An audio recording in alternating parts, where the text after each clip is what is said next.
that does is it makes the ordinance immediately effective. You still are required to post the ordinance and discuss it as you normally would under the Open Meetings Act. The proposed ordinance authorizes the mayor or the mayor pro tem to take immediate action through a proclamation. The reasons for making a proclamation would fit under the protection of life and property, the preservation of public peace, safety, health, welfare, and continuity of government services in the event of a declared emergency. It also allows the City Council as a whole the ability to take limited action during the declared state of emergency. This would be done through a proclamation. The proclamation would not require posting as you would an ordinance. It would require notice to the public through government and public media. The term of the proclamation under the ordinance would be for 3 days, but the City Council could extend the term for up to 14 days. After 14 days, a renewal proclamation would have to be made.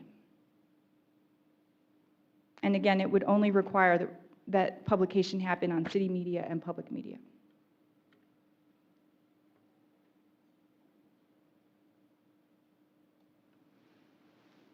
I will stand for any questions.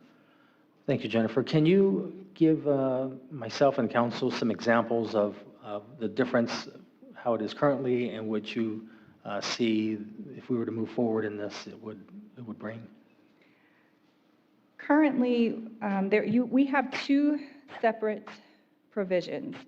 One is Section 2.11 in the City Charter, which allows for emergency ordinance. That reads that upon the declaration by the mayor that an immediate danger to the public health, safety, and welfare of the municipality exists, the council may adopt emergency ordinances which may take effect immediately.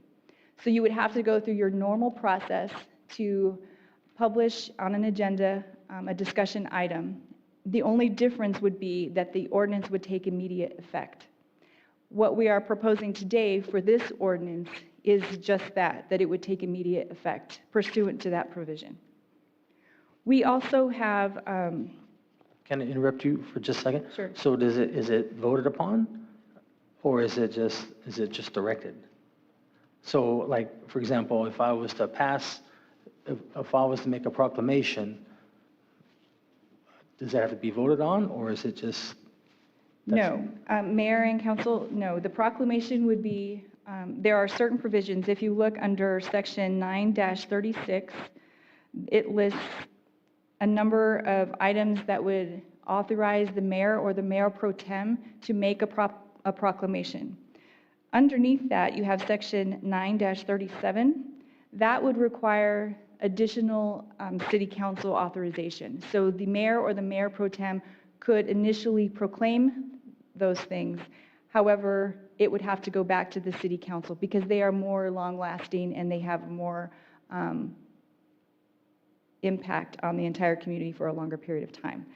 So, for example, in a state of emergency, the city manager and the police chief may want to get with the mayor because for example, a riot or something very serious. You need to make a state of emergency right then and there. The mayor could do that. It could be published on public media and government media. And some of the things that could happen, the mayor could, for example, prohibit any person being on a public street, in the public park, or at any other public place during the hours proclaimed by the mayor to be a period of curfew. Another example would be to prohibit the use of certain streets or highways. So those are the kind of emergency actions that the mayor or the mayor pro tem could take. Underneath that, you have additional powers that the City Council would have to authorize. An example would be prohibit other activities the mayor reasonably believes necessary to help maintain life, property, health, welfare, safety, or public peace. That would be a more broad, it's very broad. It gives a lot of authority. But when you hit one of those areas, then the city council, you have to go back to city council and they have to authorize it. It can happen immediately, but then in order for that to take place over the maximum of the 14 days, it would have to be authorized by the city council. Okay, so if I was to issue a proclamation, then does it go back to council for ratification at the following city council meeting? At the next city council meeting, but only under certain provisions. You have sections A through G, which do not require city council authorization. Okay, let me turn it open for questions. Councilor Sword, Councilor Bencomo. Sorry, I'm not used Councilor to Vasquez. looking behind me. Thank you, Mr. Mayor.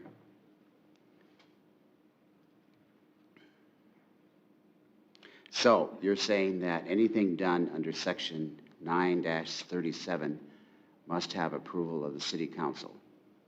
Mayor and council, yes. Initially, the mayor or the mayor pro tem could take that action, but then it would have to come before the city council at the next available meeting.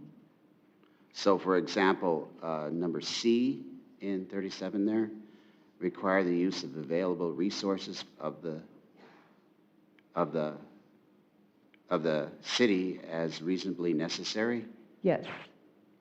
So the mayor could not take funds from the city coffers without the council approval then? Mayor and council, the mayor could initially do that to take quick action. Yes, the mayor could authorize that. It would have to come back to city council at the next meeting to make sure that it's extended for that entire state of emergency duration of time.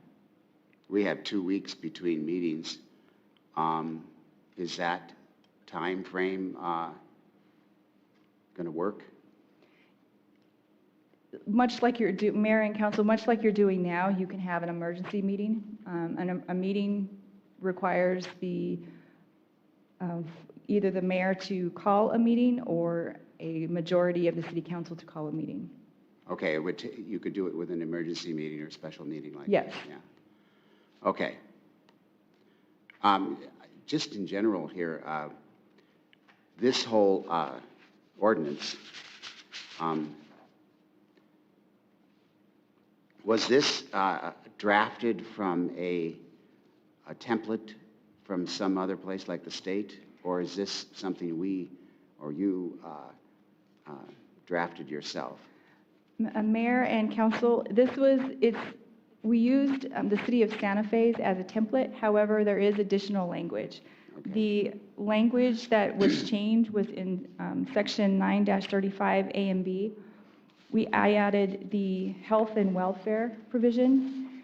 We have the advantage of learning from our situation with our asylum seekers, and so I added in language that would contemplate that type of situation. I also separated out section 9-36. It was an entire section.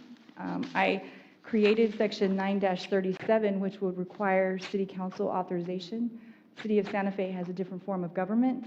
They are a hybrid form of government with hybrid strong mayor. And so I separated those items out that would likely should require or city council authorization after a period of time. The term of the proclamation, section 9-38, I changed some language in section B. The last sentence of section B, unless sooner terminated by proclamation of the mayor or by a majority vote of the governing body. Again, we have a different form of government, so I added language that would accommodate that. In section C, the last sentence, I also added that. We could extend the period of time to run concurrently with the state of New Mexico declared state of emergency, but the time shall not exceed 14 days. So Okay. at any rate, after 14 days, there would have to be a redone. Okay. renewal of the proclamation, Got which is it. very simple to do because it just has to be done through the media. Sure. Well, could I point out duplication here? In section B, what you just read there, terminates automatically at noon, et cetera, and that one is identical to section D. It is very similar. I wanted to make sure that it was very clear that the governing body had a majority vote. And so it is a slight duplication. Okay. Just want But to make sure that. on purpose then? Yes. Oh, very good. And Very then good. also section 41, I added a definition for emergency declared. Uh-huh. Emergency, oh, that whole section? That whole section. Yeah, okay. All right, that's enough for now, Mr. Mayor. Thank you. Thank you. Councilor Bencomo? Thank you, Mr. Mayor. Thank you, Attorney Vega Brown.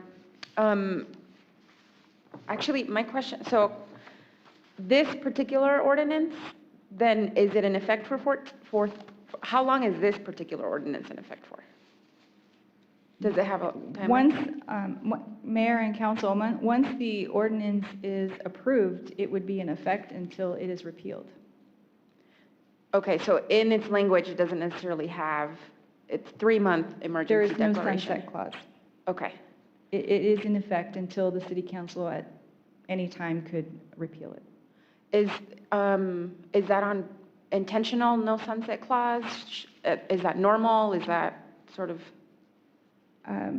Counselor, it is intentional. This is something that should be in place permanently because we can't predict when an emergency see. will occur. So I think what we're facing right now is that the city did not have a mechanism to do this. And so as long as we have it in place, we should have something, if not this, something similar that would allow the city council, particularly the mayor, because you can't get everybody together at the same time to take immediate action. Thank you for clarifying that. That makes sense to me. I have 2 specific questions about a couple of the bullet points in here. In 937C as well, I think require the use of available resources of the city as reasonably necessary. I understand why some of this language is vague, and this one seems incredibly vague. So the use of available resources, any resources, $500,000, $1 million, $2 million? Counselor, it could mean money. It could also mean staff. It could Okay. mean buildings. It could mean anything that would be available. Okay, but any of this has to come back to the governing body anyway? Correct. Okay. And then my other question that I thought was interesting, in section E under the same section, utilize the services of non-city personnel and resources necessary to assist in the relocation or return of non-U.S. citizens. Can you further describe that? What is, I'm not really sure what your question is. If, for example, in this situation, if we have a state of emergency and we have individuals who are essentially stuck here and they want to get back home to their country of origin, we could assist in helping them return. Okay, okay. I think as I was reading this, I thought, I certainly don't want the city to be in the business of deportations, and that's not what this means, right? We don't have any legal authority to deport anybody. Great. I think that those are all the questions for me. Thank you. Can I expand on that one before I get to Councilor Vasquez? So I guess it was about 2 weeks ago, there was some Los Cruces that were stuck in Honduras. If there was an opportunity to get them back here, does that work the same way? This one here was to get those, I guess, other citizens out of the U.S. if they need to go home. What about those that are stuck that wanted to come in? Mayor and council, that would be a little bit trickier because, again, we still are bound by the anti-donation clause. And so we would have to be very careful. Under certain circumstances, perhaps we could work with the federal government. It would just depend on the situation. Just curious. Councilor Vasquez? And Thank Councilor Sword, can you turn your Oh, I'm fine. Thank you, Mayor. Thank you, Jennifer. So I just want to clarify a few things in the ordinance, Jennifer. So this ordinance essentially allows the mayor to declare an emergency declaration, which is something that we didn't have under city ordinances in the past. Is that right? Correct. Okay. Under the language of this ordinance, the mayor can declare an emergency proclamation essentially unilaterally, but it only lasts for 3 days. Is that right? Yes, Okay. After those 3 days, council then has to approve an extension of that emergency proclamation, which can last up to a maximum of 14 days. correct. Okay. So within those initial 3 days, or let's say 14 days, 17 days, the mayor is granted certain powers under this emergency proclamation state, including using certain financial resources as necessary, but only during that period, right, under which the emergency proclamation is active? Correct.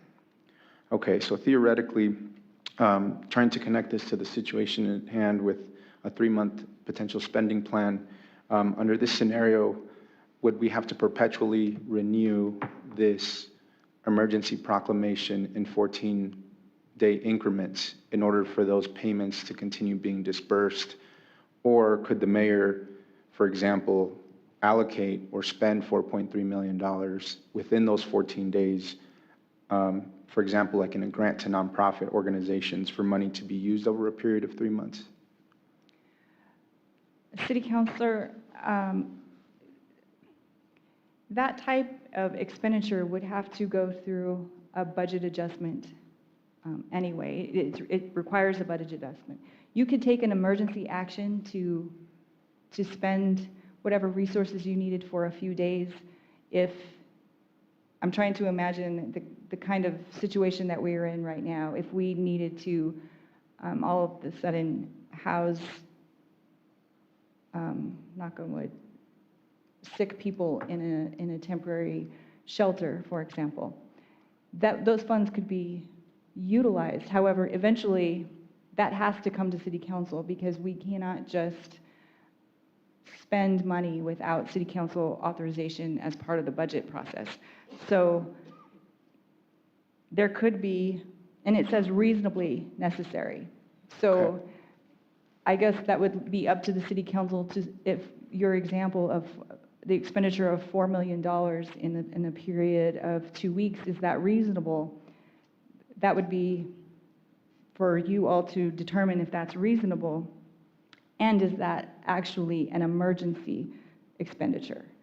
An emergency is very clearly defined in this ordinance.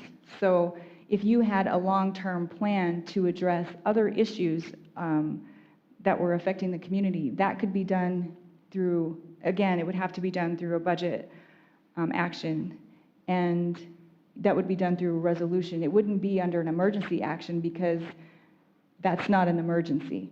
Okay. It's important, and there's urgency to it. However, an emergency is when life is in danger, when health and safety are at peril. So that would be an emergency. Thank you, Jennifer. I appreciate the clarification on that. I'm trying to make the connection between the mayor's proposal and then the ordinance that we're voting on today, because it doesn't seem that both are exactly connected based on the content of the proposal and what the ordinance authorizes. And so my preference is that council gets a chance to review the spending over a period of time, like you said, to determine both if it's necessary, but if it's appropriate. I just wanted to understand the context of the proposal with the ordinance, because I wanted council to agree on the spending plan or on the emergency relief plan before kind of providing a blanket authorization that would allow for massive spending over a short period of time without council approval. So that's what I just wanted to make sure of today. Considering we don't have another agenda item for today's city council meeting, the proposal that the mayor has put forth then is something for discussion that we will vote on as part of a budget adjustment request or some type of future ordinance. Is that correct? Let me interject, if I may. Thank you for bringing that up, Councilor Vasquez. So if passed today, this ordinance here, what it was handed out to you is going to be really, if allowable, subject to discussion. And I can assure you, regardless of what is passed here today, now this is me personally, I'll still adhere to what the majority council wants. So, and in speaking with Jennifer, there may be some things that we may or may not be able to do based on the anti-donation clause and various things. And keep in mind, we would have to conform, and according to Jennifer, if we were to do some of these things with a bid, which makes total sense. So I think And I understand your questions, and they're great questions. I think the main thing is if there's an emergency, literally both to the harm of the city or life of our residents, we need to move fast. That's really what it's all about. But you're asking very good questions, and the fact that's why I like the council manager form. I've never really liked that strong form. Seriously, I haven't, because there can be a lot of abuses one way or the other. Well, thank you, Mayor. I appreciate that clarification. I know I mentioned at the last city council meeting that wish we had an ordinance like this so that we could activate that emergency response to protect property, life, and health. So I think, in general, I'm agreeable to the ordinance. I still do want to discuss the spending plan, if that's appropriate today, because I believe while we're all here, I just saw the spending plan in the Sun News 2 days ago, saw the ordinance last night, and so would want to be able to provide some input on that if it's appropriate at this time or whenever that time comes. Mayor and council, just two things. That is why the Section 41 was added as a very clear definition. It does authorize a great deal of power to one or two individuals, and because we are, as the mayor stated, a council form of government, that is why the definition is very specific to the type of emergency that can be declared. In addition, I would have to defer to our city clerk, but there is only one agenda item, and so with perhaps limited discussion as to how it would be affected by this ordinance, you might be able to speak about that. However, it was not on the agenda. We can certainly post it now for an agenda item as early as Monday. Thank you. I would appreciate that. I do have some ideas. I know other councilors have been discussing this as well. Again, considering we just saw it a couple of days ago, so I won't discuss it then if it's not appropriate or not germane to the discussion for this particular ordinance unless I can. But I would definitely like to have just the reassurance that monies will not be spent unless, like you said, there's an emergency declaration that requires the protection of life, health, and safety that doesn't encompass essentially the large amount of spending that's in the current plan. Is that right? Yes, Mayor and Council, I would defer to the definition of the emergency, and that's left for your interpretation. And also, as far as the discussion goes, I would defer to the chair. Thank you. Yes, Mayor, if we have a chance to tweak this on Monday or at a future city council meeting in order to actually approve the spending on this particular plan, that would be my preference. I appreciate that, Councilor. I think what I'm going to signal from our city attorney is that's really not on the agenda right now. Yeah. Only is this emergency ordinance. After it's passed, I could probably say, you know what, I'm looking at doing this, and then it can be brought for a discussion. That's what I'm just guessing. Okay, thank you. I appreciate it, Mayor. Thank you, Jennifer. Thank you. Councilor Flores. Thank you, Mr. Mayor, and thank you, Attorney Vega Brown. So to call a special meeting, the 72-hour is the minimum time required to post and hold one? Councilor, yes. So, okay, so, and that falls within the ordinary statute of the OMA or what we created pursuant to the OMA? Can I interrupt for just a second? Yes. I believe, Councilor, if we're talking about a different type of emergency that could affect the health, well-being of the city or those of residents, I think it's 4 hours, is it not? Mayor, there is a provision for a true emergency that can. There are mechanisms to do that. You can call a meeting. You have to follow up within, I believe, 24 hours to the Attorney General to let the Attorney General know why that was necessary. It's something that could certainly not be abused. It would have to be a true community emergency. Okay, I just wanted to bring that out, just in case we do find ourselves in a situation. Yes. Because for any allocation of funds, there still has to be council approval. Is that correct? Or is it in certain situations under the 3-day emergency? You know, there's two parts to this. One gives the mayor or the mayor pro tem 3 days to act on an emergency basis, and then the other part is for it to be for 14 days. That's correct. It could be extended for 14 days. And the extension would have to be voted on or It by would, the council? it could be done by proclamation. It would come before it should come before city council within that period of time. So that might be a situation for the 24-hour emergency, calling of an emergency meeting. Mayor Or- and council, I don't believe that that would qualify as an emergency that could, To continue to carry things out that were started? no, that wouldn't qualify as an emergency under the Open Meetings Act. An emergency would have to be that you have to take immediate action because there's some kind of catastrophe happening around you, so you had to take an immediate action. Wouldn't a catastrophe be when you have people who can't be hospitalized, where we need to take, we would have to take emergency actions to maybe, I mean, this is just an extreme example, but seize private property, like hotels or something, to house people in those hotels, or, set up temporary hospital facilities. That wouldn't kick in. Mayor and council, certainly that would be an emergency, and I don't know if there's any authority for a local government to seize private property. That would certainly have to be authorized by the state. However, yes, in that scenario, that would be an emergency. Mm-hmm. Okay, so we do have that 24-hour notice that we can resort to and then have to follow up with the AG's office to justify that or to well define why we held that meeting.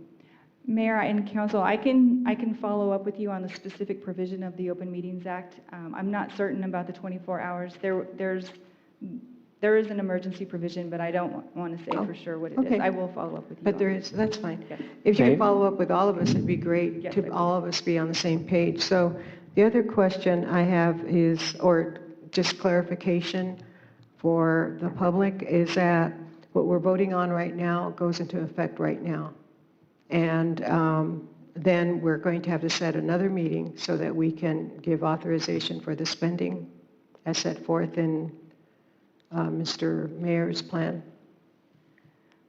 Mayor and council, this authorization is for this ordinance. If it would authorize any declaration of a state of emergency subsequent to that. Any spending plan is not part of this ordinance. That would be a separate action taken. Yes, thank you very much. Mayor, if I could, Councilor Flores, and for the rest of the councilors, I want to read the definition from the Office of the Attorney General for the emergency. It says, for the purpose of this subsection, an emergency refers to an unforeseen circumstances that, if not addressed immediately by the public body, will likely result in injury or damage to persons or property or substantial financial loss to the public body. Thank you. Does it say how many hours you need to inform the public? 24 hours. It says 24 hours? Okay. Mr. Mayor. Yes, I'm sorry. Councilor Thank you. Sword. Thank you, Mr. Mayor. And I forgot to thank Attorney Vega Brown, all her work on this and her presentation. Getting back to Section 9-37, Part G, when the mayor exercises authority in accordance with this Section 937, the governing body shall approve such action by resolution at their next available properly noticed meeting. So that's what we're talking about here, is it not? Yes. Okay. Counselor, if I may, that is specific to Section 37. There's still the action that can happen in Section 936 that does not require authorization. Yes. Yes. Specific to, yes, and as it says, 937. I have a question about what Interim City Manager David Maestas just said. The last part, something about body. Would you explain what you mean by the body?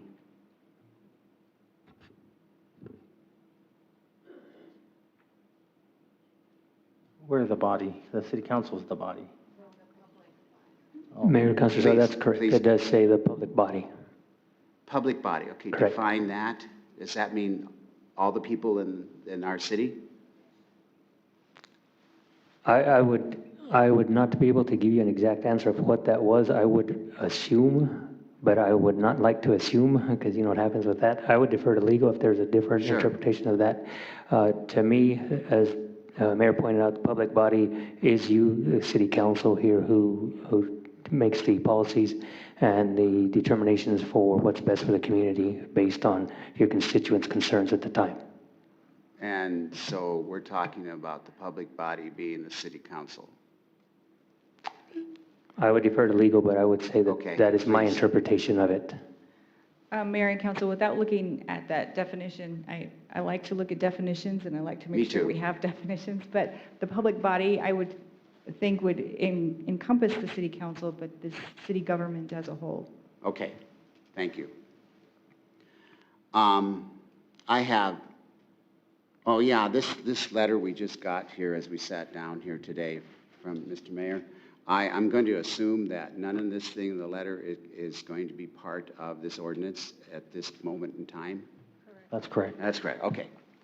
I just want to express some concerns I have before we finish our discussion here today.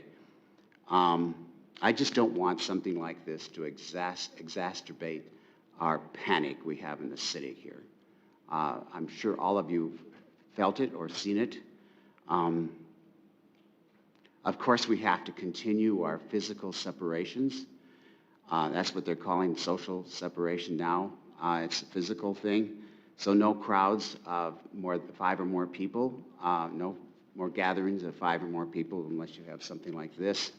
The isolation, staying at home, we have to do those things. That's a given. That's the only way we're going to nip this pandemic in the bud here and have it end sooner rather than later with a lot less lives in danger. But we have panic buying in the city, and we have hoarding in the city. If this emergency thing can do something about that, Mr. Mayor, that's what I'd like to see, because that's the complaints I get from the public.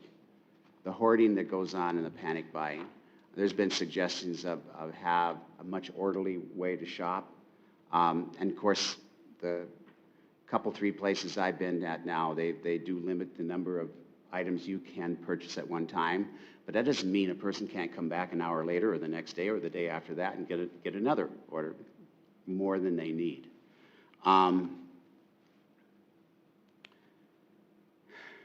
Yeah, so that's the complaint I get all the time. If there was something we could do to fix that, I mean, just a message by the mayor and the city council, that I would say is minimum we could do. Mayor and Councilor, if you'll look at section 41 in the definition under B, under civil emergency, the last sentence, civil emergency may include actions that evidence mass panic, which causes a short of basic food, water, health, and hygiene products or other basic life necessities. Thank I you. included that for the specific reason that after some discussion with the mayor and some of the concerns that are occurring in the community. So the proclamation could affect that. Yeah, very good. I appreciate that a lot. I just want to make sure we all hear this issue we have in the city now. So a message of calm along with that is what I'm thinking of. It reminds me, I'm one of the few people in the room here that would remember back in 1973 when the country was under an oil embargo from OPEC, and there was shortage of gasoline. Johnny Carson said in his Tonight Show one night that there was a shortage of toilet paper in the country. There wasn't, but he made a joke. It was just a joke. Yeah, we even have a shortage of toilet paper, not only gasoline. Sure enough, there's a shortage of toilet paper within days after him saying that. And of course, today, what's happened is social media is doing the same thing. So that's why I'm concerned about this, what's happening here in the city and the whole country, in fact. And I hope we can address that somehow, Mr. Mayor, if possible. I had another comment or two In order to do things in this emergency ordinance here, we need to know what we have. And does anybody in the city government know how many of the people that have tested positive for the coronavirus have been hospitalized? Do we know that? Does anybody want to shake their head? We don't know that. We don't know how many of those people are in the hospital. So as far as we know, maybe nobody is. They're all at home caring for themselves, or their family is caring for them.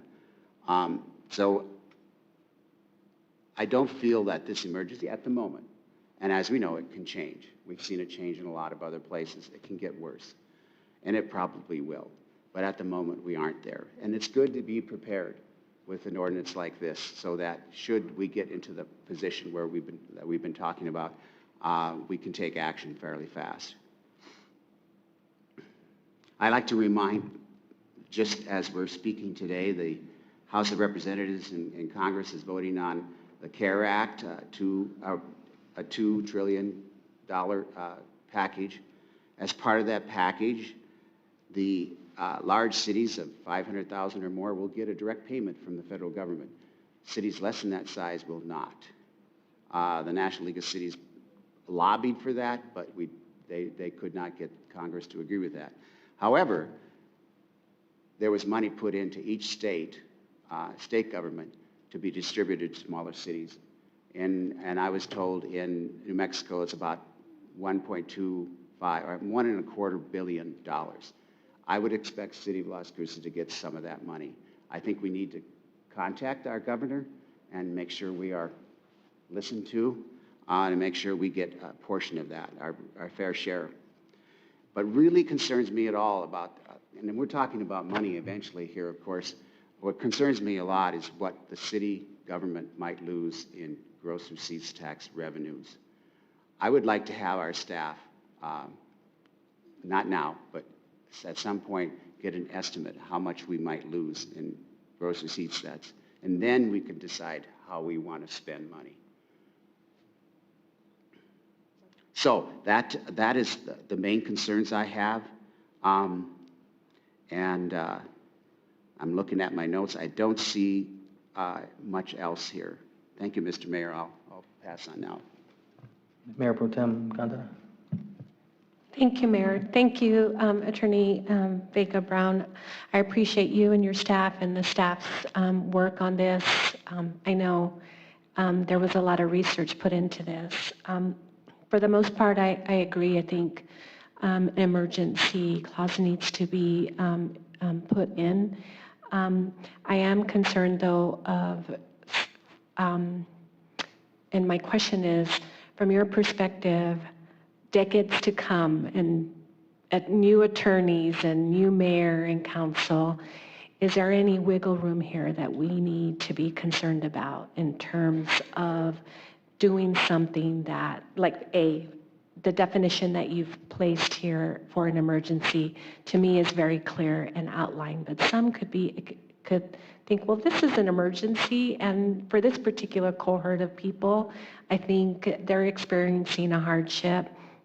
And so giving authority to a mayor down the line that, and I like the idea of the 3 days and up to 14 days, but I'm concerned about just giving them outright authority to take money, and then it comes back to council. At that point,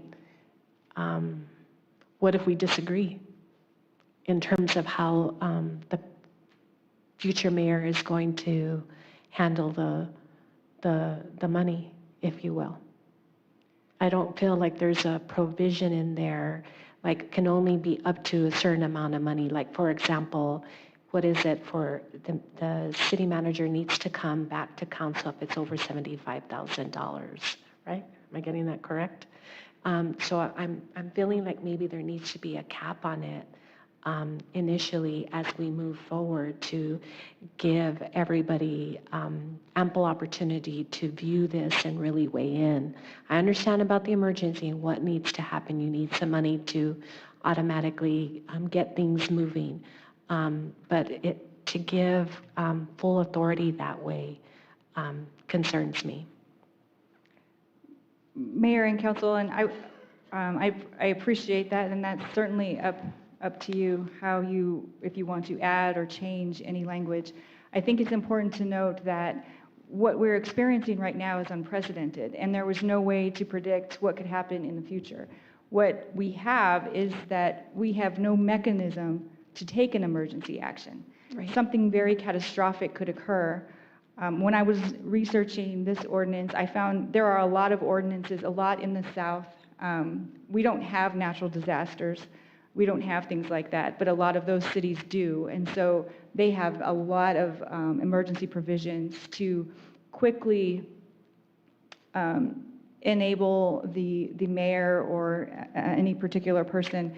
If you have, for example, there's a provision in Louisiana, a city in Louisiana that allows, there's no limit on the amount of money because the cost in protecting people from an immediate flood could be exorbitant. So Sure. Those are the kind of things that an emergency has to consider. I think the point is to kind of balance the need to take quick action with no limitation, what that might be, and also balance it with the kind of government that we have where there is you have to come back at some Checks and point. balances, yeah. Yes, but if we place too many limitations on it, then in the event that we have a catastrophe occur, it might limit the mayor and the mayor pro tem, and then they can't take the action that they need. Okay. So I think it's a balancing act. I think when I was looking at other ordinances, especially the ordinances that exist within this state, they certainly didn't contemplate things like the asylum seekers. They didn't contemplate things like the rush on hygiene products because that hadn't occurred here before. So we were able to add that in. Something else is going to occur. Who knows, 50 years from now, something else could occur that you would have to address. This is an ordinance that can always be changed. It can always be amended at any time. We can learn from this experience and alter this. It should be something that changes over time. It should not be static. We're not going to be the same now that we will be in 10 years. So keep that in mind. I think the best thing to do is for an emergency ordinance like this, to have the definitions specific. These are the things that we can take immediate action, and this is what is considered an emergency. An emergency is not that people, unfortunately, and I don't mean to be insensitive, that people are losing money. That is terrible and it's awful and we need to address it. However, that is not somebody who needs immediate health and medical attention. That is not the safety of a human being that we're talking about. I think we have to determine what the state of emergency can be and what we intend it to be. Those things can flow from this, and they should, because those are naturally things that the city council has to consider for the better of our community. Yes, but in an immediate emergency action, we have to think about life and health and safety. Thank you, Ms. Vega Brown. Pardon me. My last question is just so, for example, if mayor says, okay, $15,000 goes to the manufacturing of, for example, masks, and he delves out that money, comes back to council, say Monday, right, to get it approved formally. Are you saying that that money needs to be used between the 3 to 14 days that is allocated in this proclamation? I guess I wasn't clear about that. When someone asked the question about the use of the money, is it within those 3 to 14 days? Or Mayor and Councilor, I don't believe you would have to use that amount of money in the 14 days. Okay. You can declare the emergency and then begin to, if you were, I remember a few years ago in Albuquerque where there was fires in the Bosque, and the city had to immediately mobilize firefighters, and it was very big. So you could declare that an emergency and start using those funds to fight those fires, but you wouldn't have to fight those fires within the 3 days. It's for the duration of that emergency. Okay, all right. All right, thank you, Mayor. Jennifer, if I may, so typically, some cities actually have this clause or provision in their charter. Ours just didn't, is that correct? Correct. So, to my colleagues, I have to say that after listening to you all, my suggestion would be, recommendation would be, and I have to say, and earlier you heard me say, I like the council manager form. You know, I know a lot of mayors, and I know some that are strong form mayors, some that have the hybrid, and some that are council manager. And I can assure you that those managers earn their pay and deal with that situation. I can tell you that theoretically nothing will change. I still would confer with legal and you, my colleagues. But what my suggestion would be, as earlier you heard mentioned, that if we pass this, it stays on indefinitely. My suggestion would be that it expire as the mayor's term expires, so that it always, and that I think is actually a good thing. I think it's better that we don't have it and that you can add it because you can also take it away. Whereas if it's in the charter, if it had been in the charter, you couldn't take it away. So this, in many respects, is probably best. I wasn't there in 1980 when they were working on the charter revision. I think that's when it was. But I have to say, after listening to discussion, this is actually better because you can put it when you need it and you can take it back when you don't. And if you make it so that because theoretically, all of our terms expire on a certain day, and then when you get sworn in, then it renews again. So that would be my suggestion, that it expire at the term, expires when the mayor's term expires, and at the very minimum. You can change it anytime you want, but I'm just listening to what you all have to say. I can, really, it's just a matter of trust. You're not going to see me, so if this was to pass, that, okay, well, I'm just going to start spending like crazy. If anything, this is still for discussion. This is why I gave it to you. I mean, it's still going to be basically the same thing, but really, this is primarily for those issues that Jennifer brought up as far as, yeah, you know, when you think about that, yeah, I remember those. Well, I remember the fires in Los Alamos. I mean, those were devastating. 250 houses were just destroyed. So you just never know. Just never know. Councilor Beta-Stubbe. Thank you, Mayor, and thank you, Attorney Vega-Brown. For the most part, my questions have been answered through my colleagues. But I just wanted to make a comment that during this situation, you know, I think we really do need to be able to act in a very responsive manner, which this provision helps us do. I do have concerns about not putting a cap on spending.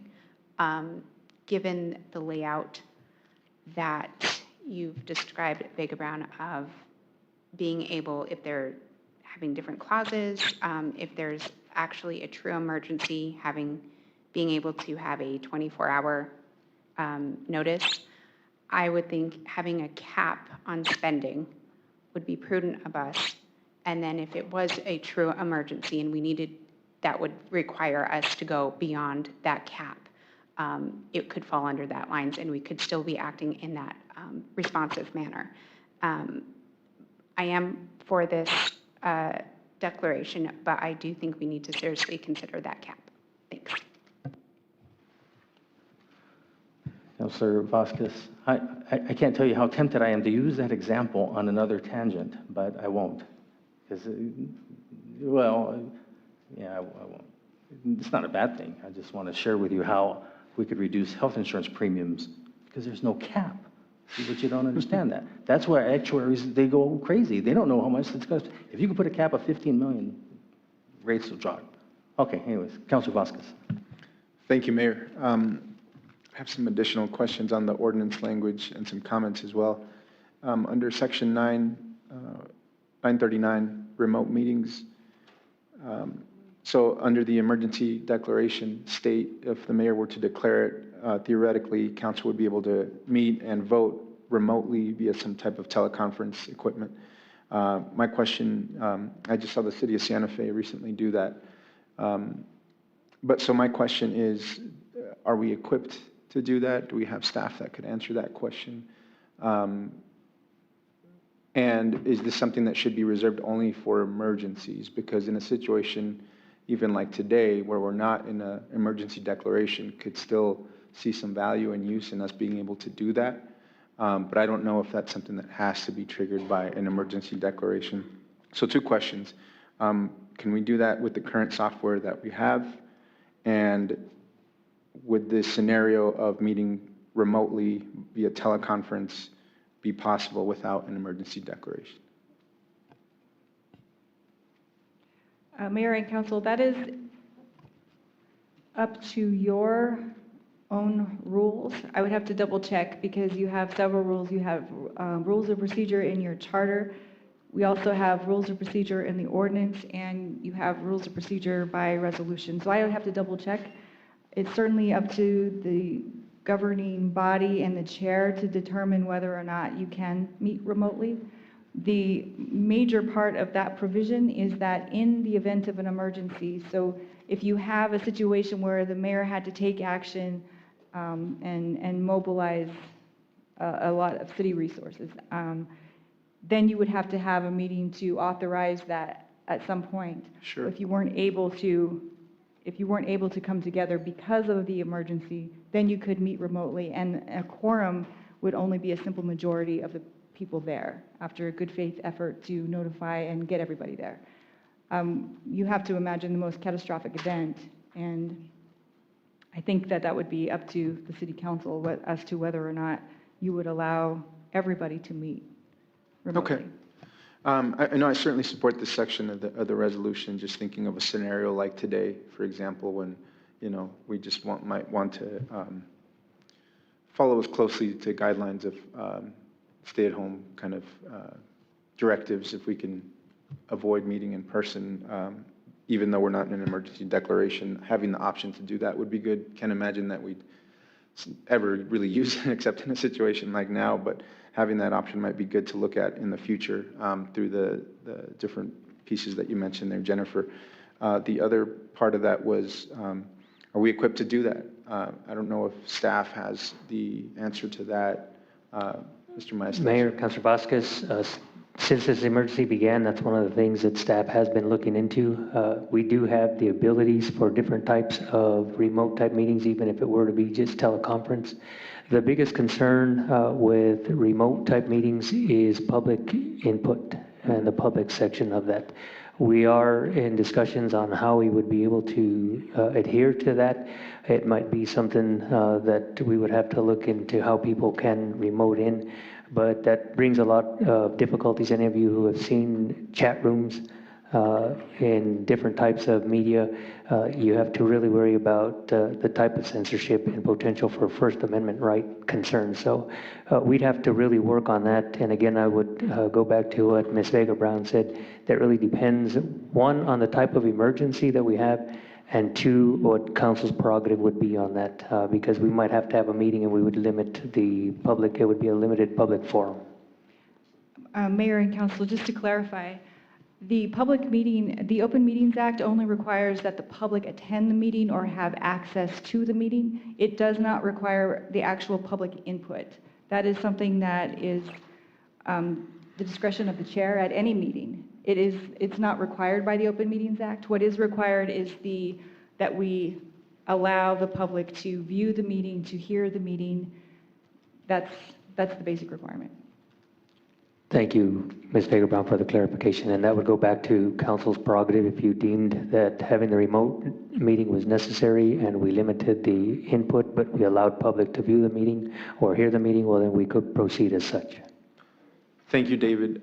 Thank you, Jennifer. My preference would be to absolutely have the technology ready to go, even if we don't have the public comment mechanism ready, if it doesn't violate Open Meetings Act, especially in an emergency. So again, I know the city of Santa Fe just held their last city council meeting remotely via teleconference, and so for us to be able to do the same in this situation, maybe in the foreseeable future, honestly, right, would be a good option for us to have. The other question I have, Jennifer, is under Section 940, the penalty section here. During this declared state of emergency, any person who would fail to comply with the restrictions imposed by the proclamation would be guilty of a petty misdemeanor. And I see that the restrictions that the mayor can declare are outlined in Section 936. Is that the whole of the restrictions that the mayor can place on the public as part of the emergency declaration, or does he have additional power to declare more restrictions? Mayor and Councilor, some of the language in those provisions is a little bit broad, Okay. Purposefully broad, but yes, that it is encompassed in that section. Okay, good. So this gives us some law enforcement teeth then to enforce the guidelines of a emergency proclamation through a citation, through a misdemeanor citation. Yes, Mayor and Council, that's correct. If the proclamation, for example, stated that you could not have groups of 5, and in this case, we have to remember that we were dependent on what the state mandates because we didn't have this mechanism. Under this ordinance, it would allow the mayor to take quicker action and perhaps limit those groups of 5 in public places. And in that case, you could cite people with a petty misdemeanor if that were violated after such proclamation. Okay, thank you, Jennifer. I appreciate that. Well, overall, I fully support the resolution. I think this is something any local government needs to have, if not in charter, definitely by ordinance. And support also the mayor's suggestion about this rolling over with every mayor, or at least having to be reauthorized upon the change of mayors. I don't see that as a huge deal because I think that there's some checks and balances here that I really like with the 3-day council approval to extend the proclamation. I think that's a good check and balance. The 14 days after that is another good check and balance. But I think maybe folks have more peace of mind having it be have to be reauthorized after a new mayor. I would support that if that's somebody wants to propose that amendment. I'm not super strong on it, so I probably won't, but support that either way. And then lastly, the cap issue. Yeah, I struggle with that one myself, kind of 50-50 on it. One, yes, I think we would like to have as much influence over the spending in an emergency situation, but can also imagine when things potentially spiral out of control quickly in a sort of terrorism situation or some type of awful natural disaster that would require probably significant spending. I don't know what that might be, right? Whether it's 5 million, 10 million, 500,000 to save lives, to save property. Wouldn't want to put a cap on that because emergencies are so unpredictable. But at the same time, also don't want to lose that control and that power of being able to choose the amount. And so I struggle with that. So I'm not going to suggest a cap at this point because again, I seldom imagine us using the powers of the proclamation that are outlined in this ordinance. So those are my ending comments there. Mayor and Councilor, one thing that I can do to address that concern is perhaps come back with language that would indicate that there would be a cap, but the cap would, once you hit the cap, then you're required to come back to council within a certain amount of time. Something that would require council input after you reach a cap. Sure. It wouldn't bind taking the emergency action initially perhaps, but what it would do is make that necessary for authorization. I can try to work with something like that. I think that's a good idea. I think maybe that's a good solution. Would that then happen under that 4-hour emergency meeting notice under the emergency declaration? So scenario of like the cap is 5 million, mayor spends 5 million to address a whole horrible chemical spill on the train tracks on Main Street or something, and then it says we need 5 million more. We could then authorize 5 million more through within 4 hours of a posted meeting? Would that be how it works? Mayor and council, I would like to have time to think about that language. I can Okay. bring something back to you if, very shortly, sometime at our next meeting perhaps, or at another so special meeting. I can bring something back to you. So Jennifer, if I may, so theoretically, if this was to get passed, could the council not also make amendments to this later, next week or the following week? Absolutely. Okay, so that's one thing. And I have to tell you, and I appreciate your comments, Councilor Vasquez, but there's going to be a time where I'm a private citizen, right? And so I would want it to expire on the term. I really would. And then because you never know who comes in next, and you may not want to give that person this authority, because when you give it to them, they have it for 3 days or at minimum. So that's why I kind of, so I try to put myself in both situations here, and I know I'll be fine with this, but if I was a private citizen and there's Joe Schmo here as mayor, and I'm like, man, then they have that authority to do that, I'd be a little concerned. So that's why earlier when I made my comments that I don't know if the designers of the charter did it this way. I don't even know if they keep record. I'm sure there's minutes there, and it's discussed. But I like this because it's not part of the charter. It's not automatically given, because when it's in the charter, you have to get voter approval to take it out. This way here, you can kind of take it, put it in, keep it there for a few years, take it out. You know what I mean? And so I personally like it. Sure. I would strongly suggest someone make that amendment. I support that. Yes, thank you, Mayor. Not saying that I'll be a private citizen anytime soon, I'm just telling you, okay? Okay, who's next? Anybody? All I ask is if there's any members of the public might have a comment. Oh, former Councilor Jack Ekman. I'd like to make a comment.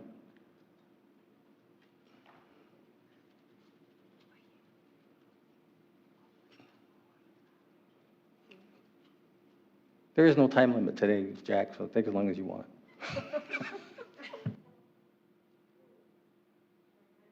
It all started in a log cabin and never. Hi, good morning. My name is Jack Ekman. Mr. Bear, Mayor Pro Tem, very good to see you there, and all my friends who sit on the council, administrative staff.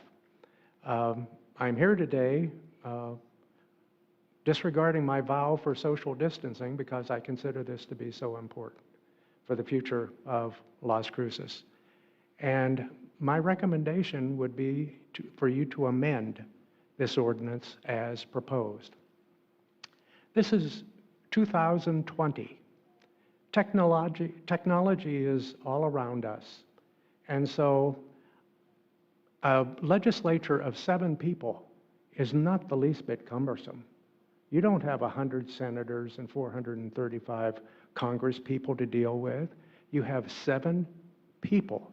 And if the city manager, the mayor pro tem, all had devices where they could instantly get a hold of the rest of the council to discuss what is going on, the proclamation would be to talk about meeting notice, to talk about the records that go out after your decisions are made. I personally feel that the residents of District 4 voted for our representative, and we don't want that representative's voice lost in any of these circumstances, because I think it's very important. You all have different skills, you all have different talents, you all come from different backgrounds, and to give all the decisions to one person, no matter how excellent they are, and I have the highest regard and fondness for our mayor and mayor pro tem. This is not about persons. This is about the type of government we have here in the city of Las Cruces. And I don't think an emergency demeans or lowers your importance in your viewpoint on what is happening right now. Let's say there is a flood, and you instantly got in touch with each other, and you were told that a flood was here by the acting city manager. You would all react in a very positive way, and it would be boom. And if you wanted to do this or that or the other, you could do it. Boom.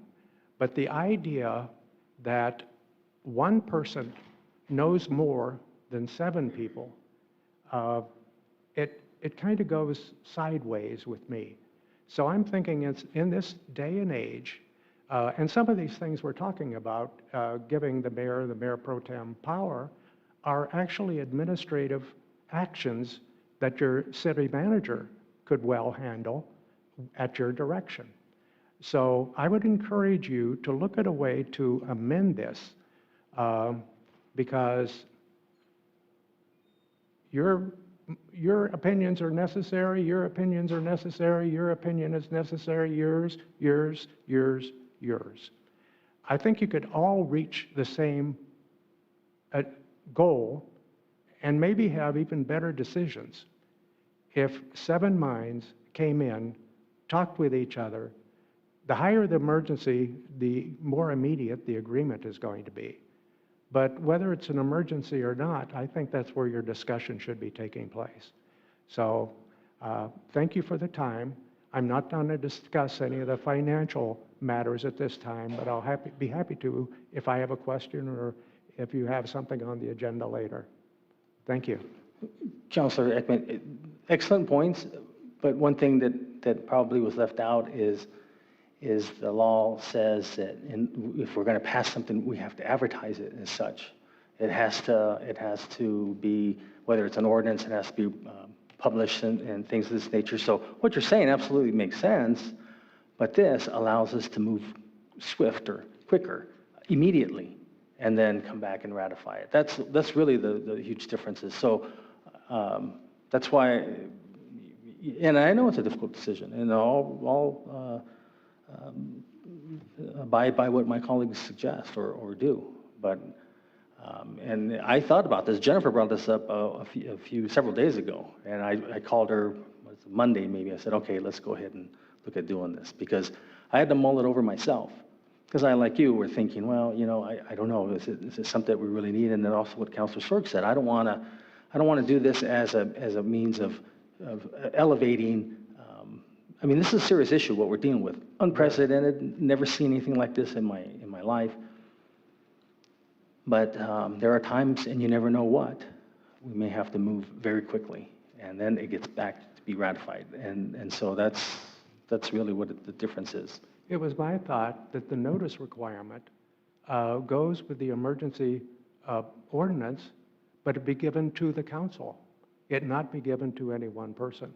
I'm not sure that would lose any effect, that the meeting notice and things otherwise could not be given to the legislative body.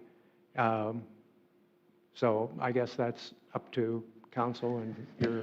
And again, what you're saying makes total sense, but we all took oaths that we have to uphold the laws of the state of New Mexico. The state of New Mexico has certain requirements when it comes to emergency meetings, when it comes to regular meetings.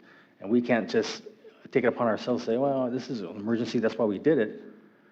And that by doing this, I believe, allows us under our city ordinance to move expeditiously. And I think this is really the only exception that allows us to do so.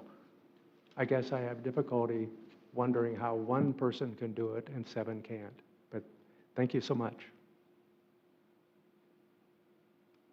Okay, any other members of the, oh yes, Marcy. Just need you to state your name, please. My name is Marcy Dickerson. I know I'm a little out of order, but I thought Mr. Ekman should go first. I want to tell you that I really don't have an opinion, and I speak for several business people that I've been texting back and forth. I really don't have an opinion how you get it done. I just want to, first of all, thank you for the willingness to dig into the coffers from the Telshore Fund, the willingness and the ability to see the economic insecurity that we are all facing right now. And we really appreciate, as business people, they appreciate, and I certainly appreciate the fact that you guys are willing to do this and looking at how to help us and help us quickly.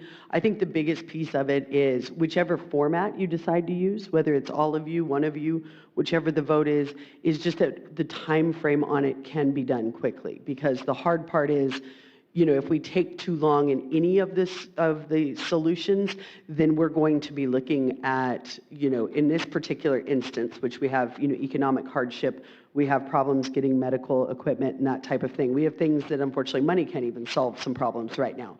But as long as, however you decide to do it, that it's very quick, that it is responsive, and that we don't end up with an economic solution that requires, if you will, an 800-page bid and is overly burdensome to the people we're trying to help. But again, thank you very much for even looking at it. Thank you for being willing to go, to the funds that you have to help the business community. I know that once this meeting was announced, and your statement came out, that people certainly felt a lot better about a lot of things, and that, had some hope that the future, some help would be coming with the future, and that we would all, hopefully get some immediate help, because the federal government help that's being offered certainly is something that is very long-term, and it's not going to be anything to immediately take care of problems. So thank you again for what all of you do. We really appreciate all your time. We know this is not easy for you, and that was all I had.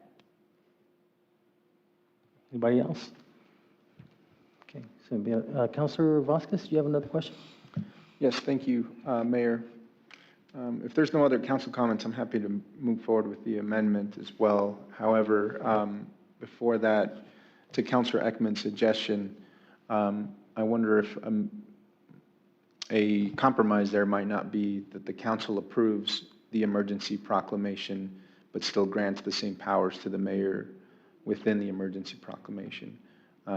Wondering if that's a possibility, Jennifer.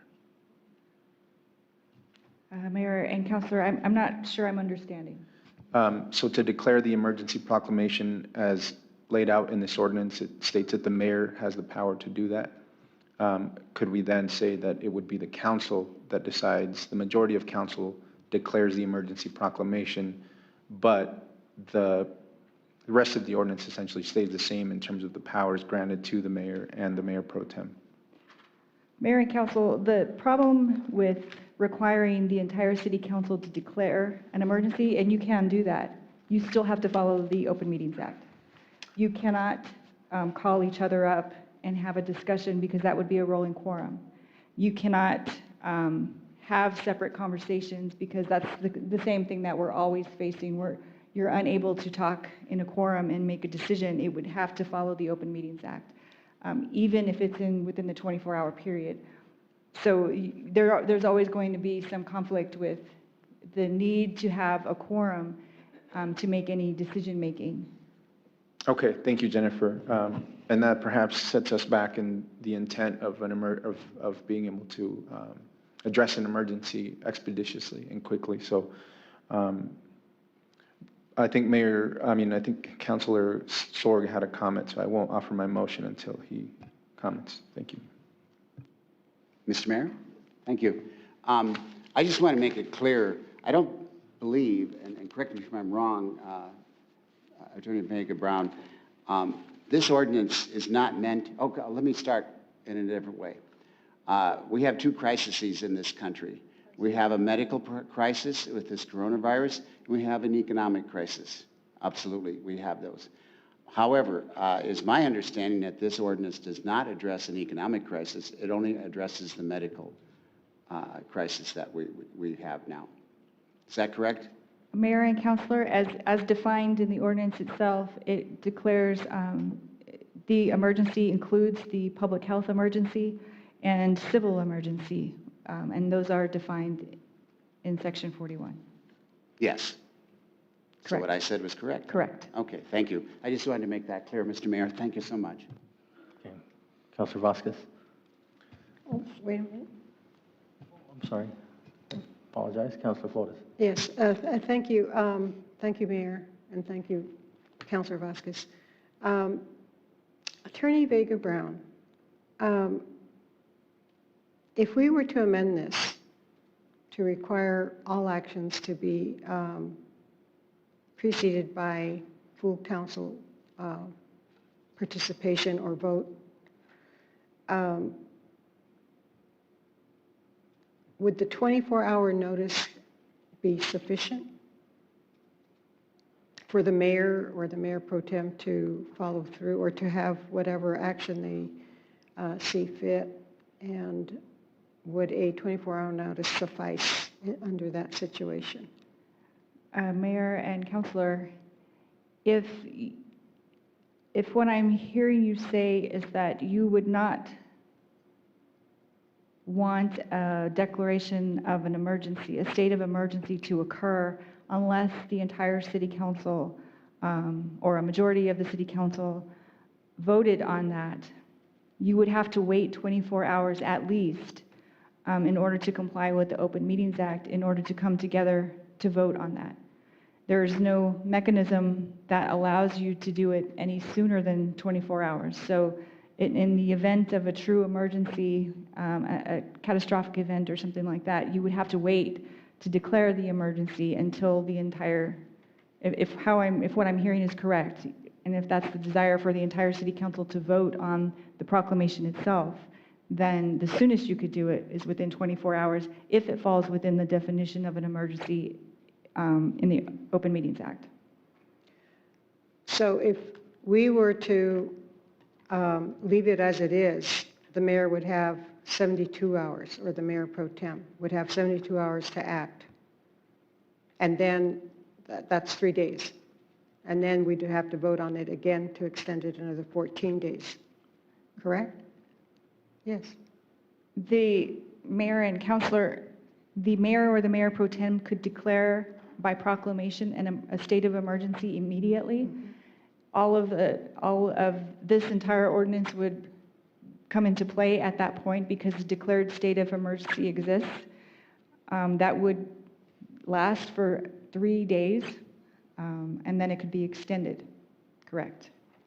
But during those 3 days, given the way the ordinance is proposed at this point, decisions, financial decisions could be made, would allow for making that decision. The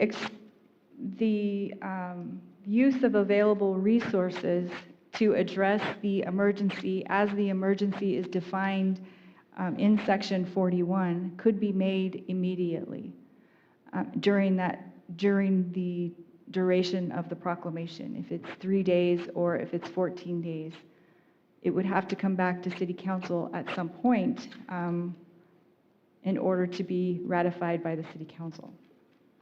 But the 72 hours kick in immediately after the 3-day, excuse me, the 14 days kicks in after the 72-hour expires? And then if it's extended by proclamation. We have to extend it by proclamation, so we have to meet again to extend that. And then any spending during that 14 days would have any proposed spending by the mayor pro tem would have to come back to City Council for approval, discussion and approval. Mayor and Council, I'll read that extension definition or section to you.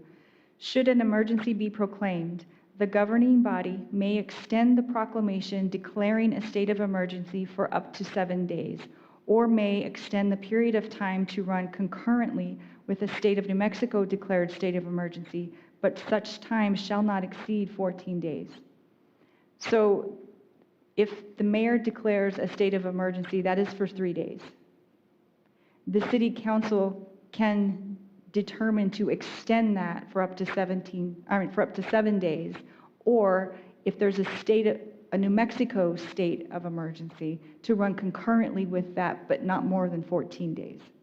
So the amount that can be spent during that time, I'm talking about the caps, safeguards, and really addressing, I think what some of my colleagues addressed was abuse of power, as far as spending and allocations of funds would go. I think that was the issue that was raised. Insofar as people saying caps and checks and balances, which we really don't have built in. So that's my concern at this point. And I think that the clarification needs to be made for the public. So am I not making myself clear? I'm sorry, Councilor. Okay. Please help me understand. So this emergency measure that we're taking today is going to give the mayor carte blanche or the mayor pro tem carte blanche insofar as allocations of funds or steps that must be taken what is it exactly? If you could just go through that again. please. Counselor and Mayor, I do not believe it gives the mayor carte blanche. I think that the definition is very clear. There can be, the mayor can decide to use resources under section 37, under C, the proclamation of emergency, additional regulations, approval by a governing body.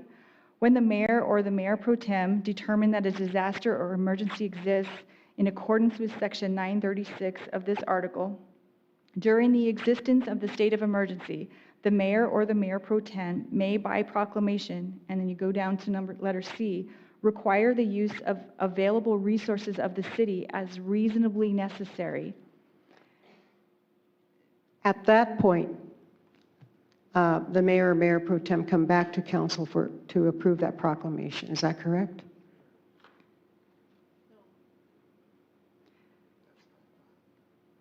Insofar as the expenditure of funds, because we have to make those decisions. If that is done in order to allocate resources to address the state of emergency, they would have to come back to the governing body to have that ratified. The state of emergency exists, so the expenditure of resources is necessary in order to address the state of emergency. It is not a carte blanche because it's defined. It's Yes. limited to certain things, and that's in section 41. And the purpose of what we're doing today is to expedite the process of having to grant or to agree upon The approval. purpose of this ordinance and why you're here today is because when there was a state of emergency by the state of New Mexico, and we saw other cities that were already putting limitations on how many items people could buy in a store, or how many people could be gathered outside, or how public parks could be closed. This city, Las Cruces, did not have a mechanism so that we could just have the mayor or the mayor pro tem say, we have declared a state of emergency. You cannot be in, we're going to close our public parks. We're going to limit gatherings of people to 5 or less, or whatever that may be. This city didn't have that mechanism. You saw other cities like Santa Fe and Albuquerque taking immediate action before the state of New Mexico took that action. We had to wait for the state and for the governor to take that action. We didn't have a mechanism to do that. So this allows the mayor to take an immediate action. So for example, if this catastrophe becomes, well, I don't want to, hopefully it won't happen. But if there's a need to take an immediate action, the mayor or the mayor pro tem could immediately say, we need to do X, Y, and Z in order to protect the health and the safety of individuals. We need to do that right now in Las Cruces. We don't have to wait for the state of New Mexico to do that. We can take that action here and now. And those say it's these first 3 days, they require no council approval. So wouldn't there have to be a proclamation thereafter? I thought that this was just to shorten the amount of time insofar as the OMA is concerned, the notice of meeting. I mean, I know there's substance here too, but No, I thought it was to facilitate the calling of meetings and to make those decisions by a body. Mayor and Councilor, no, I do not, in my opinion, that's not the purpose of it. The purpose of it is to allow quick action, is to allow the city to take an immediate quick action to protect the health and safety and welfare of the citizens of this community. The 3 days is a limitation. You can take immediate action and you can do these things, but there's a maximum. You can do it for 3 days. After 3 days, then the city council can extend that for 7 days or to run concurrently with the state. The check and balance is you're allowing the mayor to take an immediate action, but you're limiting the amount of time that can happen. That's 3 days. After 3 days, the city council can say, well, we need to extend this because this is a real emergency that's going to be more long-term, then the city council can say, we're going to do it for 7 days, or we're going to do it for 14 days. After 14 days, another proclamation would have to occur. Same process. Thank you, Attorney Vega Brown. Councilor Sawyer. Mr. Mayor, to segue from what Councilor Flores says, even somewhat what Councilor Vasquez said, as far as the meeting of the council, in our charter, on Article 2, the City Council, Section 2.08, Part A, it deals with meetings of the City Council, and it says there that special meetings may be held on the call of the mayor or 4 members of the council, and whenever practicable, upon no less than 12 hours notice of each member. Just half a day. Mayor and council, that is, the OMA contradicts that, and state law prevails. So we have to follow the Open Meetings Act. Right. But 12 hours is wrong? Our charter is not aligned with the Open Meetings Act. And it does go on to say in that same section that we have to apply to state laws and, how does it say, state statutes. Yeah, state statutes. And Councilor, it could be that the Open Meetings Act has been amended several times. It could be that at the time, that's what was allowed by the Open Meetings Act. It could mean that. There are provisions within, like I said before, I can make sure that I research the Open Meetings Act and that emergency provision very carefully to make sure that we're following. As far as our city charter goes, you can have an emergency meeting within 24 hours. But that actually in the Open Meetings Act is specific to an agenda item.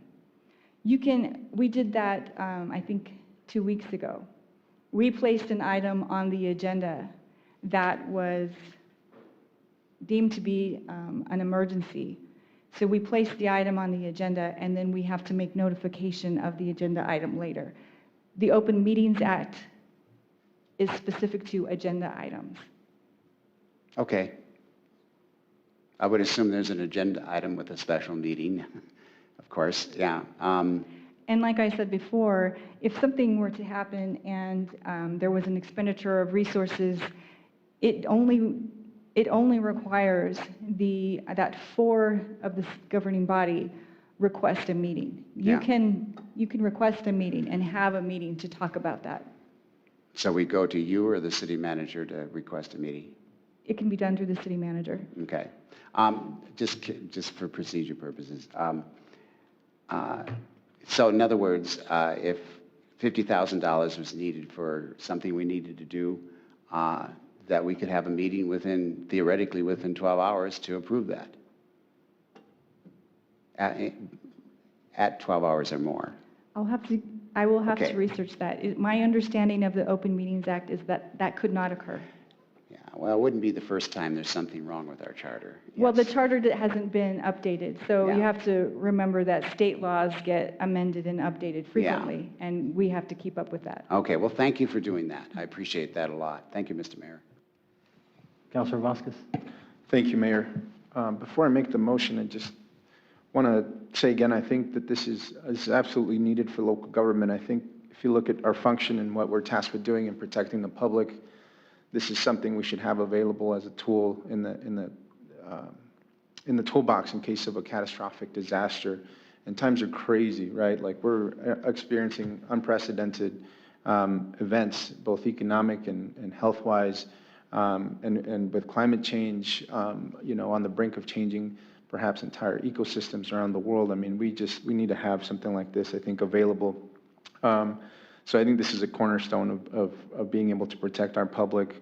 And while I do understand the concerns of Councilor Ekman and the councilors, I share those concerns as well. I think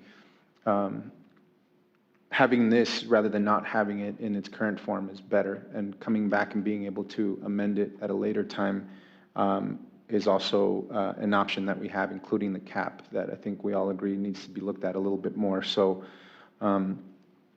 with that, I did want to put forward and make a motion to amend this ordinance to add an ordinance termination section that states that this ordinance shall expire at the end of the declaring mayor's term.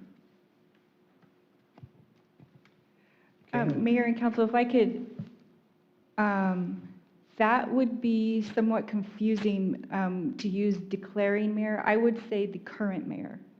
Okay, that sounds good. I will then retract that motion and make a new motion to amend this ordinance to add a ordinance termination section that states that this ordinance shall expire at the end of the current mayor's term. Second. Okay, motion made by Councilor Vasquez, second by Councilor Flores. The amendment that this declaration would expire at the end of the current mayor's term. Moved in second. Any questions on the amendment? Seeing none. Christine, this is on the amendment. This is on the motion to amend Ordinance 2921 to add an ordinance termination section that the ordinance will expire at the end of the current mayor's term. Councilor Abeyta-Stuvey. Yes. Councilor Vasquez. Yes. Councilor Bencomo. Yes. Councilor Sorg. Yes. Councilor Flores. Yes. Councilor Gondara. Yes. Mayor. Yes. Okay, now we're back on the main motion. Any questions on that? Councilor Vasquez. Thank you, Mayor. I do have to ask the question of the day. Is there plans to declare an emergency proclamation following the passage of this ordinance in the foreseeable future or the next few days? Great question. That's what I was going to ask Jennifer. So if we wanted to discuss any proposals in the near future, do we need to declare that emergency so that this can at least be discussed? Because if we don't, then it would be subject to just like any other ordinance or any other resolution, and we have to wait until the agenda to put it on there, or a work session. So that would have been my next question to actually ask of Jennifer. So I don't know if you were reading my mind or seeing my notes, but so did you understand what he had asked? Mayor and council, if you declare an emergency subsequent to the passage of this ordinance, the state of emergency would have to fit under the definition of the state of emergency, and the allocation of resources would have to be to address those emergency circumstances. If what you're talking about is the expenditure of funds for other, that would impact the city for economic development or for any other reason, that would have to be a normal agenda item, because it isn't directly tied to the state of emergency as it's defined in the ordinance. And that is very specific to public health emergency and a civil emergency. So if I may, Councilor Vasquez. So Jennifer, I think you received this copy last night. And in my opinion, it does respond to healthcare workers and first responders, or it does pertain to. And then as also to provide access to food and service for those in need, and separate sleeping facilities for workers exposed daily to the virus.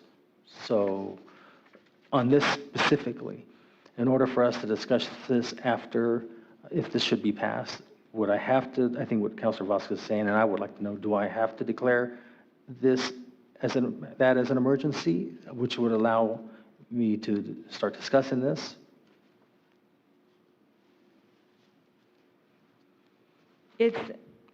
Mayor, it's my opinion that it would be best to place it as an agenda item at a next meeting.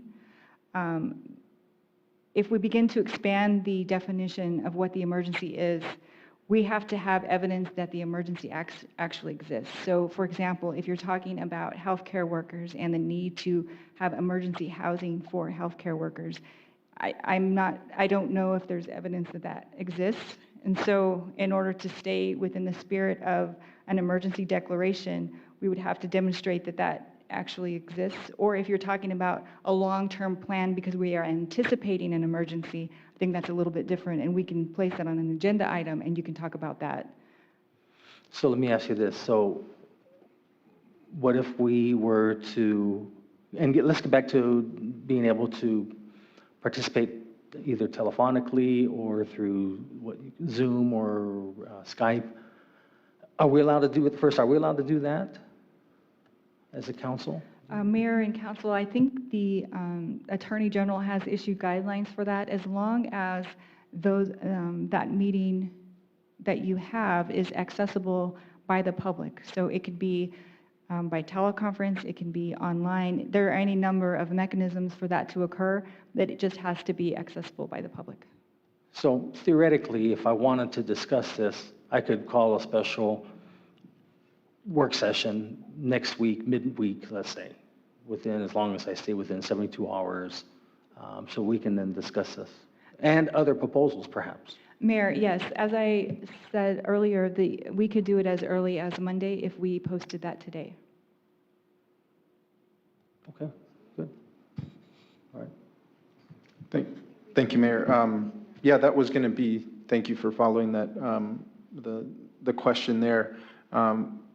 My preference would be to discuss this as a special work session. I think that there's some things that we should discuss, especially on the economic development piece, that may not be germane to the language included in the ordinance for the emergency proclamation, and wouldn't want to blur those lines too much, to make sure that people know that we're not abusing the language in the emergency proclamation for anything other than emergency. So be fully supportive of coming back on Monday to talk about the proposal and in a work session, and then followed by a vote as soon as we can after that. Thank you, Mayor. Okay, I appreciate that. Okay, That would require 2 meetings, the work session and then the regular council meeting to, no, not really. I mean, not a regular council meeting, but a council to make the vote. We can decide at its special meeting that includes so a work session and a council meeting? Okay. We can place it as a discussion item on the next agenda. Let's say, yeah, I guess what I was trying to get at is, if we were to call a special work session on Monday, right, and have various items for discussion, we can discuss it.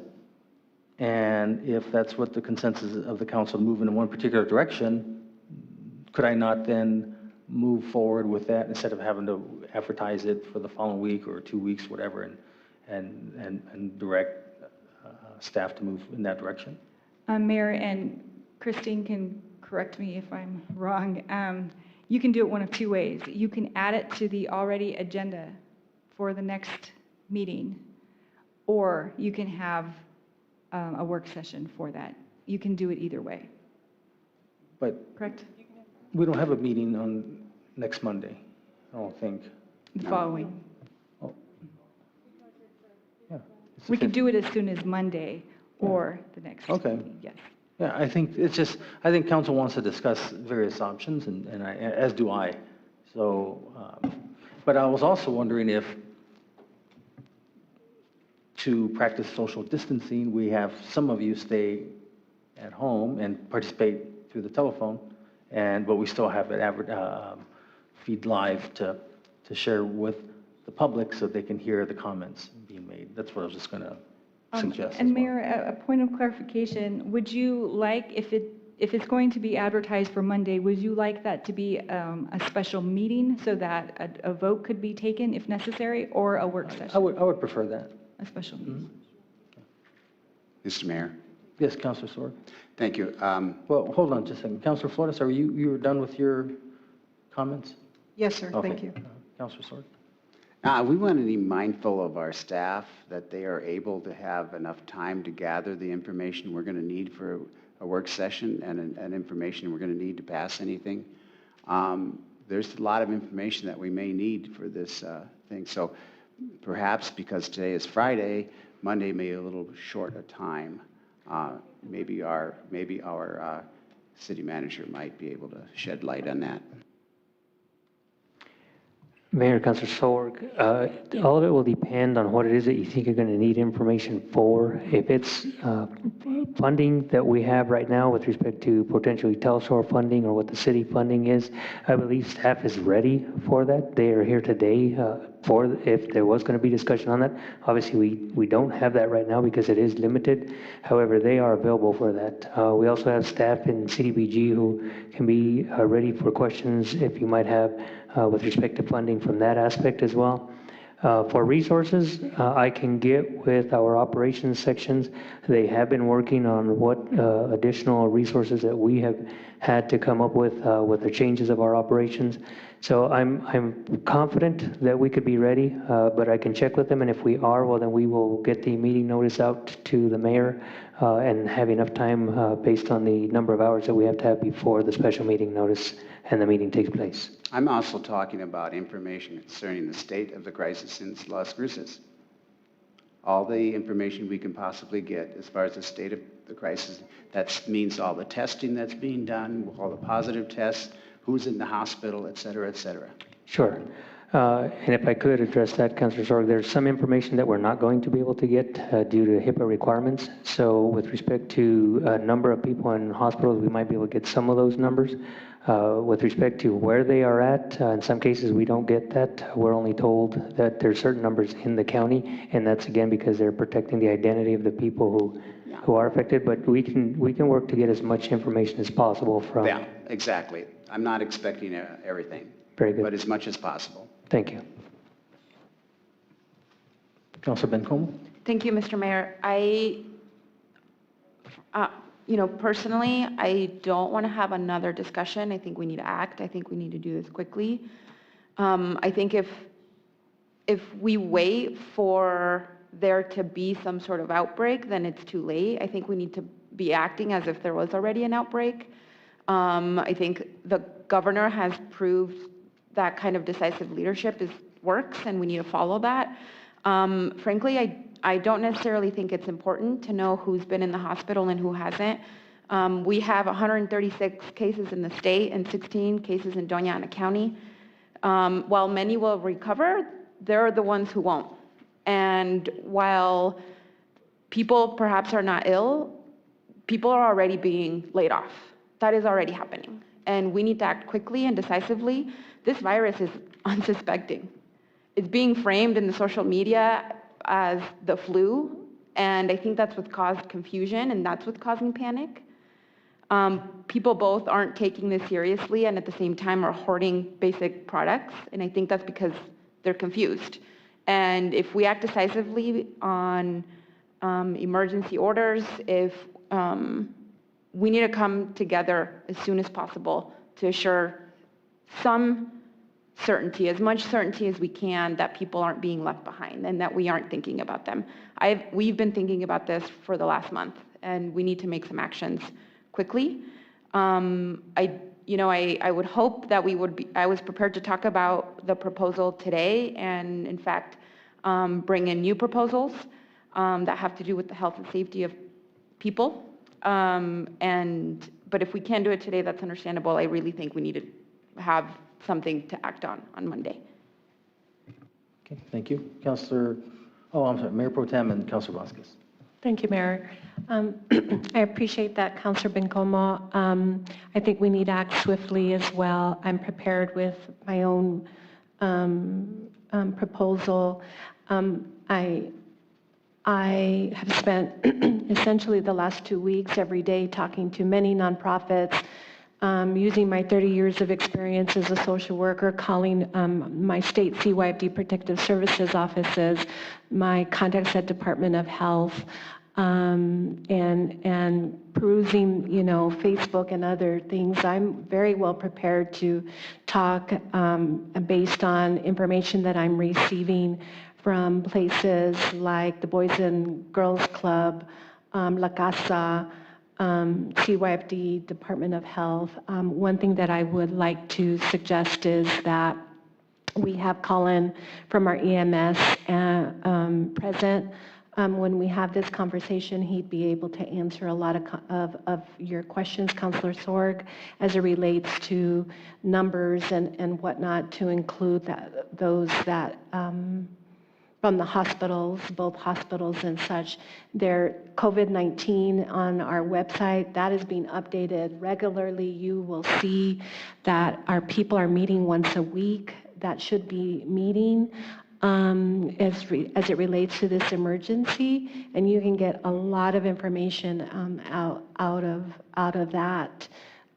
Specifically, I mean, it's urgent when I'm hearing from Community Action Agency that their people, the people that they serve, and in over 500 people that cannot locate diapers, formula, just the basic needs, La Casa going through 15 gallons of milk a day and goes to the grocery store and limits, to 2 gallons of milk when they're at capacity and have 36 children, mamas and babies, mama and children in a local hotel because domestic violence is on the rise, child abuse and neglect is on the rise. They're filing cases left and right in our county.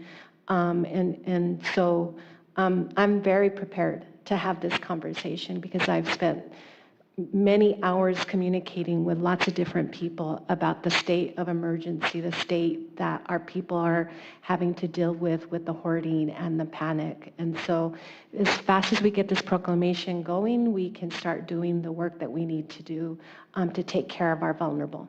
Thank you, Mayor. Thank you, Mayor Pro Tem. Councilor Vasquez. Thank you, Mayor. Yes, I want to just echo Councilor Bencomo's sentiment that we make some decisions on Monday, whether it's through direction to the county manager or city manager or the mayor through a special work session. If we can't do that, and we're going to have to ratify some budget adjustment requests to actually authorize the expenditure of Telshore Fund monies, then we should figure out how to do that as soon as we can. If it's not Monday, it should be as soon as we legally can, because similarly, I have some proposals that hopefully help to alleviate some of the especially economic hardships of the working class in the city, and so would like to bring those forward as soon as possible because rent payments, mortgage payments are coming up, and so some of us have the luxury of being able to still be employed during this time, and we can get over to the next month, but I know it would really help, if not just the mental health and psyche of our people, but financially just our folks out there who are wondering what they're going to do in this situation, and so as soon as we can make some decisions, whichever way we can, as soon as possible. I support that as well. Thank you, Mayor. Councilor Bencomo. Just one more thing to add regarding this sort of lack of information that Councilor Sorg is perhaps experiencing. I've been doing a ton of research and making a ton of calls as well, and there's plenty of information for us to make decisions. Just the New Mexico Department of Workforce Solutions saw 17,000 new claims for unemployment. And as of last week, I spoke with Secretary McCamley, and he said that Las Cruces had the 4th largest number. I am assuming that's going to change, right, given that we're the 2nd largest city. And so I just want to put that out there because I think it's important that we act now. Oh, Councilor Flores. I agree with everything Councilor Bencomo has said, Councilor Vasquez, and Mayor Pro Tem Gandara. Thank you all for your information. Mayor Pro Tem. Mayor, I know that we advertised that we would be showing this on YouTube and live streaming it. I'm thinking that there might be some comments that people might have for us, and I like if we can, I don't know if you were planning on reading those or how we were going to address people's comments and questions from that particular YouTube channel and live streaming. Do we have those comments? Mayor Pro Tem, as I mentioned earlier, we had talked about how we go about and allowing the potential for people to comment on chat lines like YouTube, but one of the biggest concerns on that is worrying about censorship and First Amendment rights. Sometimes you have to be very careful about some of the comments that people make. And if we go through that process, we would have to have specific rules. We would probably have to come before council with a resolution on how we would address limiting those comments through a limited public forum, or how we would even have them passed on to council. Who would be the person that does that? Would it be the chair or city clerk? And we have not completed that analysis yet. Right now, we are just sticking with, we have the ability for people to view what we've talked about. And then in the future, if we can get to some kind of forum, that way we'd come forward with the resolution first. Thank you, David. Do we have a time frame in terms of if we're going to move into doing this remotely? We need to, from my perspective, give our public the opportunity to ask questions and whatnot. I have had several people emailing me or texting me with their comments about, different items. And I would feel better if we had a time frame in terms of when you think that resolution could come to us so that we can continue. I don't see this changing in the foreseeable future. I think we're going to be doing a lot of things remotely, and we need to take care of that particular measure. Mr. Maestas. Sure, Mayor Pro Tem, thank you for that. Actually, I'm glad you brought up emails and such. One of the other options that we have is to give notice that we're having the meeting and people can view it and they can send in their questions and comments beforehand. Sometimes that appears that might be an easier approach because we get them in beforehand and then they can be read off again either by the chair or city clerk. With respect to the timeline on when that resolution, I would have to get back to you on that. As I mentioned, staff has been looking into it, but I could tell you when we would come forward with that. With anything else, or especially in this case, with these type of emergencies, yes, we want it to be sooner rather than later, but I'd have to get back with you on a specific time. Thank you, Mr. Maestas. Okay, I think that takes care of pretty much the comments of the council. Any of the public? Okay, so this is on the main motion. So Christine? This is on the motion to approve ordinance 2921 as amended. Councilor Abeyta-Stuvey? Yes. Councilor Vasquez? Yes. Councilor Bencomo? Yes. Councilor Sorg? Yes. Councilor Flores? Yes. Councilor Gondeta? Yes. Mayor? Yes. Okay, before we adjourn, so let me ask you something, Jennifer. Let's say we were to have a meeting at 2 p.m. on Monday, this coming Monday, March 30th. How do we structure it if, after listening to the proposals or ideas of council, and granted, of course, it has to be vetted through the city attorney's office to make sure, one, it's legal, and two, how would we proceed? But how can we structure that, or is there a way to structure that so that whatever the comments or ideas that some of them have actually brought today, like for example, I emailed you yours and the city manager and Mayor Pro Tem, and then the rest of the council just got theirs today. So is there a way do they just email it to David so that we don't violate any ruling quorum, and then he can just have a list, and then it'll be advertised, this is what's going to be discussed, not saying we're going to take action on them, but at least have the items that are discussed, like an actual title of a particular item, and then can that be done? Mayor and council, are you proposing to pass by resolution an action plan or No, a well- proposal by resolution? Well, okay, so of course, my idea that I have been working on with you for a few days is to help, let's just take this one here, for example, to separate sleeping facilities for workers exposed daily to the virus. Well, that includes hotel rooms. So how to get that on the agenda, and then if that's something there that council is supportive of doing, then we just say, okay, well, because my original proposal calls for the city to have certain blocks of rooms set aside for healthcare workers that feel they might have been exposed, and things of this nature. How does it need to be advertised so that can be discussed? And then I see where Mayor Pro Tem Gondeta has maybe some emergency monies for a local nonprofit here that deals with domestic violence. And so how to do that so that we can discuss it and say, okay, that sounds like we need to, and let's just move forward with it. That's what I'm trying to get at. Mayor and council, I think if you advertise it as a community response plan, Okay. then you can all contribute to that. Good. That sounds good. And then on Monday, we can discuss it, and then if council, the majority of them wants to move in one direction, then we can just direct staff to do that. Correct. Yeah, okay. Did you have a question, Councilor Flores? Okay. Nothing else? We're good? Okay, if there, need a motion to adjourn then. So move. Second. A motion made by Councilor Vasquez and second by Mayor Pro Tem Gonda that we adjourn. All those in favor signify by saying aye. Aye. Aye. Those opposed, we're adjourned. It's 11:28 a.m. Thank you.